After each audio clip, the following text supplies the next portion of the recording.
Hello friends, welcome to my YouTube channel. तो आज हमारे साथ SBI PO 2022 के selected candidate mister Yuvraj Kumar जुड़ चुके हैं और इनका मैं स्वागत करना चाहूँगा अपने इस यूट्यूब चैनल पे। दोस्तों, मैं बता दूं कि ये जो है मेरे बड़े भैया भी हैं, तो इनका मैं स्वागत फिर से करना चाहूँगा अपने इस यूट्यूब चैनल पे।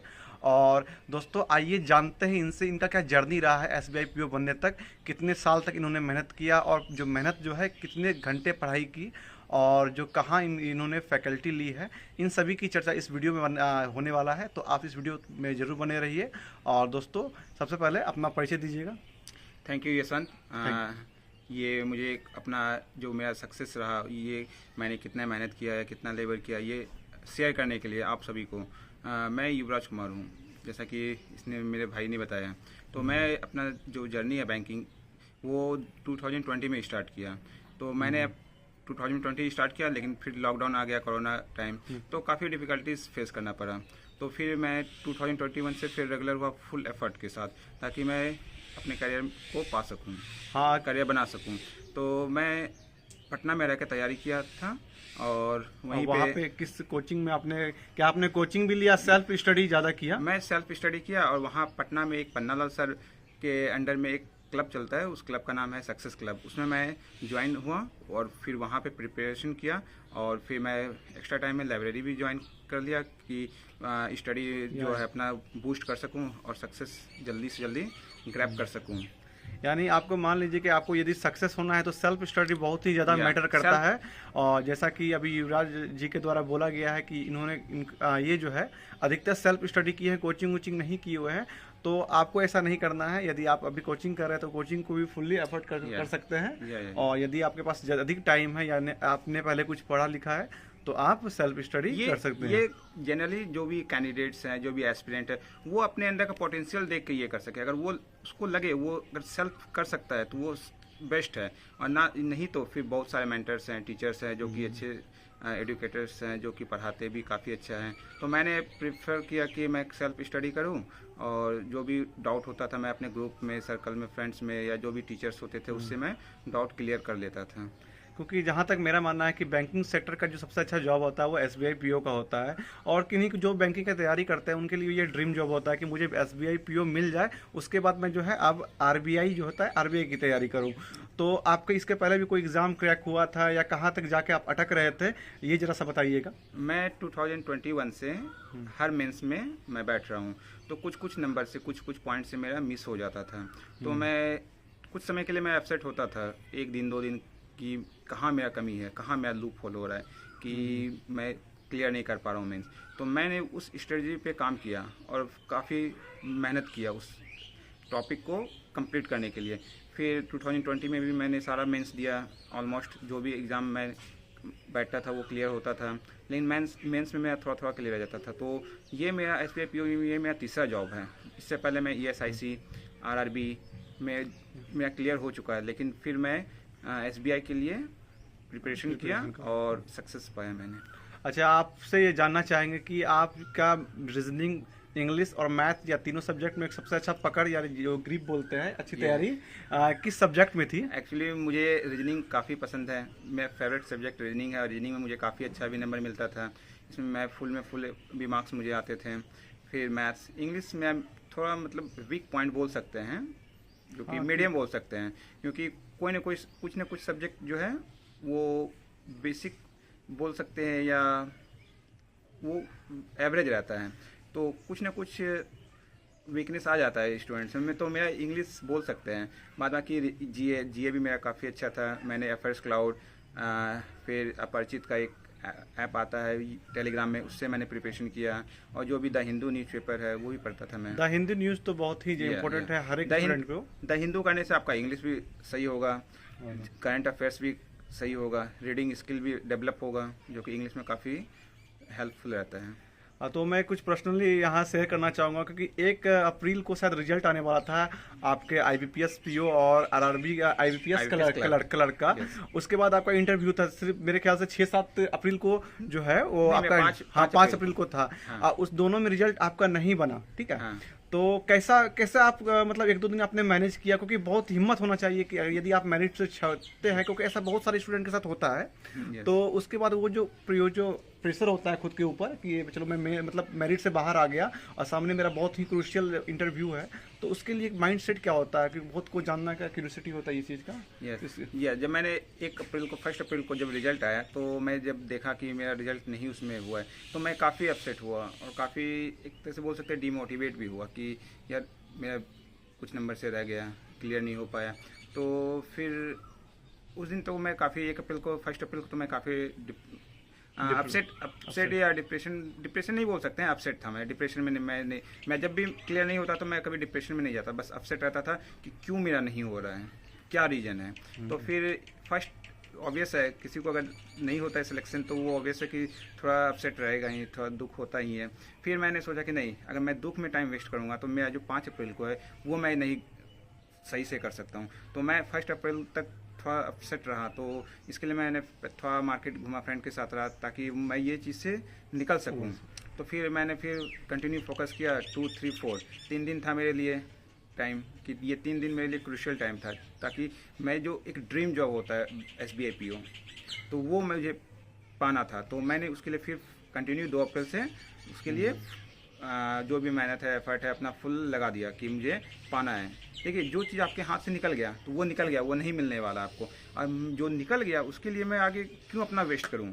जो मुझे चाहिए, जो मेरा आने वाला है, तो उसको मैं बर्बाद नहीं कर सकता हूँ। और एक कहा भी गया, नेवर लूज होप। बस इसके मैंने वर्क किया और मैंने आगे मेहनत किया SBI PO के लिए, इंटरव्यू के लिए।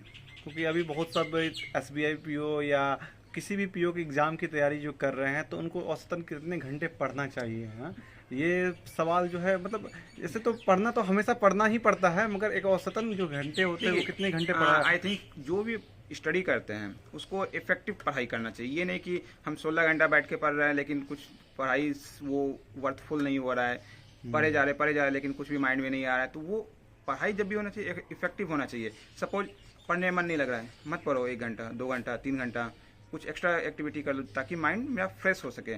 लेकिन जब भी पढ़ने बैठना चाहिए तो फुल एफर्ट से पढ़ना चाहिए, कि ताकि वो मुझे उसमें पकड़ मिले। जो भी मैं पढ़ रहा हूँ, रीजनिंग, इंग्लिश, मैथ्स, GA, जो भी पढ़ रहा हूँ वो फुल मुझे आना चाहिए, ताकि वो आगे मुझे फ्यूचर में काम आ सके। ये नहीं कि मैं पढ़े जा रहा हूँ कोई उसका वर्थ ही नहीं निकल रहा है। तो ऑन एवरेज आई थिंक 12-14 घंटा सफिशियंट है, क्योंकि हमारा बॉडी मेंटल एबिलिटी है, उसको उस पर भी वर्क करना है। जो भी हमारा डाइट है उसको अच्छे से, प्रॉपर नींद भी चाहिए। ये नहीं कि 1 वीक कंटिन्यूसली हम पढ़ लिए जग के फिर हेल्थ इशू आ गया। तो ये इस पर भी हमको ध्यान रखना चाहिए।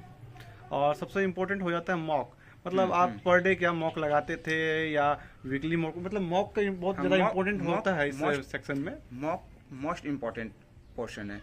वो टाइमर जब कम होता है, जैसे सपोज सेक्शनल मॉक दे रहे हैं या फुल लेंथ दे रहे हैं, तो जो टाइम जो कम होता है उस प्रेशर में जो स्टूडेंट बनाता है तो वो बिल्ट होना चाहिए। जैसे मेंस का डेली मॉक नहीं लगाना चाहिए, जैसे कि बहुत सारे बताते भी हैं। आज हम मेंस का मॉक लगा दिए। मेंस का मॉक लगाने के बाद मैं अपना देख लिया क्या मेरा रैंक है, क्या मेरा नंबर आ रहे हैं, किस सेक्शन में मेरा कम नंबर आ रहे हैं, किस सेक्शन में अच्छा नंबर है। तो जो वीक है उसको कैसे इम्प्रूव करें, जो स्ट्रांग है उसको मेंटेन कैसे करना है। तो आज सपोज हम मेंस का मॉक लगाएं, तो ये आज नहीं, नेक्स्ट मीन्स कल मुझे रिव्यू करना है पेपर का थ्रोली।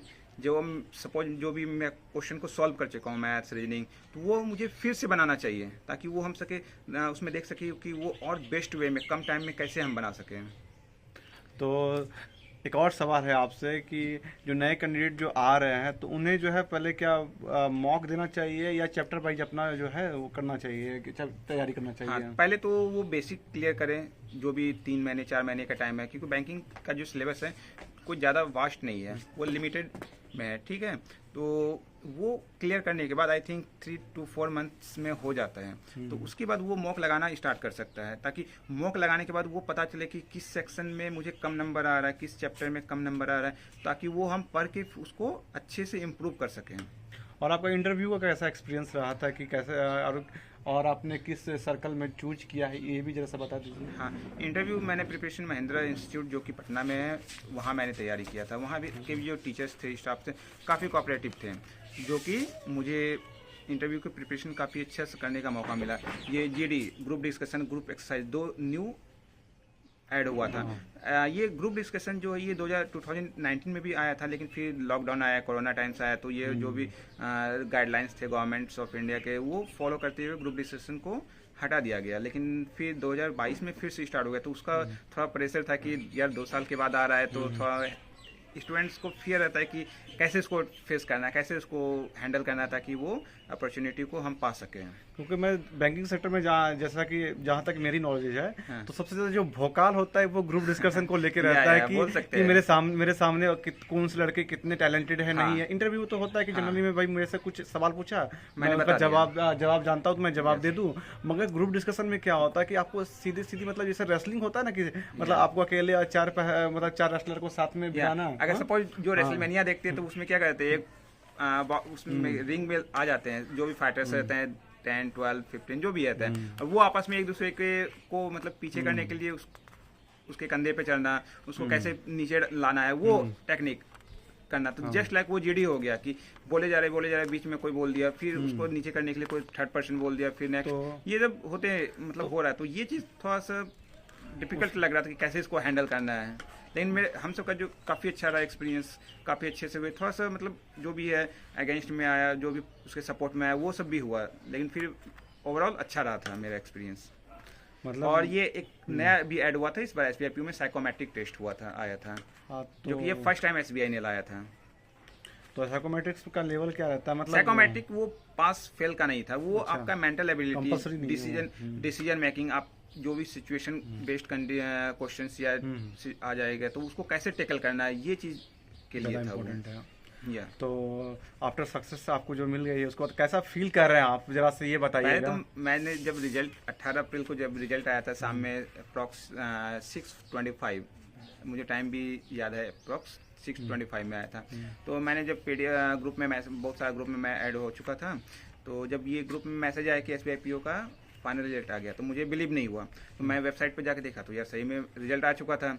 तो फिर अब तो मेरे हार्ट बीट्स काफ़ी फास्ट हो गए थे। ऑब्वियसली रिजल्ट आने के बाद जो भी एस्पिरेंट है उसको ये चीज़ आ जाते हैं, ये फेस करते हैं। तो जब मैं देखा, तो मैंने रोल नंबर मुझे याद था अपना, तो स्टार्टिंग का जब अप्रॉक्स 7 to 8 डिजिट मैंने टाइप किया, तो सारा मैच हो गया। तो लास्ट का 2 डिजिट था मेरा 3-5। तो जब सारा मैच हो गया, 2 डिजिट मैंने नहीं डाला था, तो फिर मैंने जूम करके देखा, तो मेरा 3-5 आ गया। तो मुझे लगा कि मेरे सामने मतलब ये क्या हो गया, मुझे बिलीव ही नहीं हुआ ये चीज़, क्योंकि मेरा एसबीआई पीओ में हो चुका है। तो फिर मैंने जल्दी से हटाया, फिर मैंने कॉपी एंड पेस्ट वाला एडमिट कार्ड कॉपी किया, रोल नंबर फिर पेस्ट किया, तो यार सही में आ गया था। अब तो मेरा खुशी का मुझे लगा कि क्या मैंने मतलब ये पा लिया, इस जो मेरा सपना था एसबीआई पीओ बनना, वो मुझे मिल गया।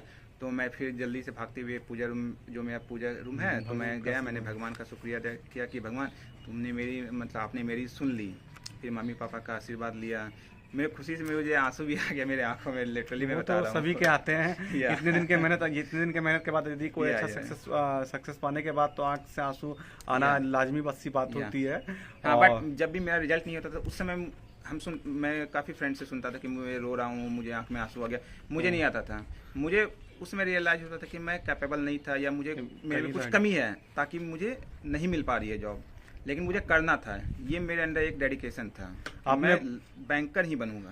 आपने बहुत बड़ी बात कह दी कि जब मतलब सक्सेस नहीं मिलती थी तभी रोना नहीं आता था, जब सक्सेस मिल गई तभी रोना है कि बहुत बड़ी बात है। एटलीस्ट भगवान, जो भी मेरे गार्जियन है, जो भी मेरे टीचर्स है, मेंटर्स है, सारे का आशीर्वाद मुझे मतलब मिला, और मैं ये सक्सेस पाया मैंने। तो ये जो अपने सक्सेस का क्रेडिट किन्हें देना चाहेंगे आप? मैं फर्स्ट ऑफ ऑल मैं भगवान को, ईश्वर को प्रणाम कर मतलब थैंक्स बोलना चाहूँगा, जो कि मुझे अपॉर्चुनिटी को ग्रैब करने में सहायता दिया। मैं पॉजिटिव थिंकिंग रखता था। जब मैं लाइब्रेरी सुबह मॉर्निंग में जाता था या पढ़ाई करने जाता, तो मेरे जो मैं पटना में रहता था, मेरे रूम के जस्ट बगल में शिव भगवान का मंदिर था। तो मैं जाने से पहले डेली भगवान को आशीर्वाद लेता था, प्रणाम करता था कि भगवान मुझे मेरे ऊपर कृपा रखना, मुझे अपना आशीर्वाद बनाए, मतलब देते रहना, मतलब देना। तो फिर वो मैं एक पॉजिटिविटी से ईश्वर की कृपा जो भी पूजा करते हैं तो उससे एक पॉजिटिविटी बना रहता है, इंसान को एक बिलीव बना रहता है कि नहीं भगवान मेरे साथ है, मेरा साथ देने के लिए। फिर मेरे गार्जियन है, जैसा कि मेरा भाई जो बैठे हैं यूट्यूबर है यशवंत, ये भी मुझे काफ़ी मतलब मोटिवेट करते थे। फिर जो भी मेरे फ्रेंड सर्कल हैं तो काफ़ी बूस्टअप करते थे कि नहीं आप कर सकते हैं, आप काफ़ी मेहनती हैं। मैं जब लाइब्रेरी ज्वाइन किया था, मैं लाइब्रेरी जाता था तो मैं मॉर्निंग में ही जाता था, अप्रॉक्स 6 to 7 AM में चला जाता था। फिर दोपहर में खाना पीना खाने के बाद 1 घंटा का ब्रेक लेता था। फिर मैं रात अप्रॉक्स 9 साढ़े 9 बजे तक रहता था लाइब्रेरी में। फिर आके मैं खाना खुद से बनाता था। बहुत बहुत धन्यवाद आपका। तो फ्रेंड्स, यदि आपको कोई भी तरह का डाउट हो या कहीं आपका फंस रहा है रिजल्ट, यदि कहीं कोई डाउट हो तो ज़रूर कमेंट कीजिएगा। और जहाँ तक हो सका यदि टाइम मिला तो मैं उस पर ज़रूर एक वीडियो बनाऊंगा। और इनको मैं फिर से जो है फॉर फ्यूचर के लिए जो बड़ा बहुत धन्यवाद करना, बधाई देना चाहूँगा। Thank you. और इनका जो है जो और नेक्स्ट का जो सपना हो वो ज़रूर पूरा हो। तो थैंक यू, आपको भी थैंक यू ये वीडियो देखने के लिए। तो दोस्तों ओके।